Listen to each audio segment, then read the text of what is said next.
কি একটা অবস্থা, আমার ননদ কোনো ঝাল খেতে পারে না। আসসালামু আলাইকুম, কেমন আছেন সবাই? নতুন একটা ভিডিও শেয়ার করব। যেটা বলতেছিলাম, একটা কিন্তু আমি মরিচ কেটে নিয়েছি ঝাল মুড়ি মাখানোর জন্য।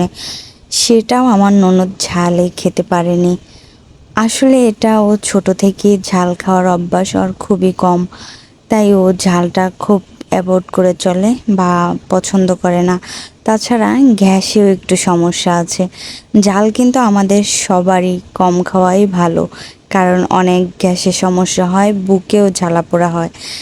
তারপর এই যে বাসায় যখনই গরুর মাংস রান্না করে ঝোল দিয়ে ঝটপট দুপুরে হোক বা সন্ধ্যায় হোক এভাবে ঝালমুড়ি মাখিয়ে নিই। সেটা আমি, আমার ননদ, যে কেউ আমরা যখনই ক্ষুধা লাগে এভাবে মাখিয়ে ঝটপট খাই।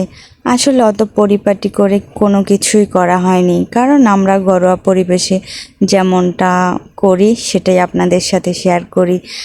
যদি ভালো লাগে অবশ্যই আমাকে সাপোর্ট করবেন, লাইক কমেন্ট শেয়ার করবেন, বা আমার ভিডিও ভালো লাগলে কমেন্ট করেও জানাতে পারেন।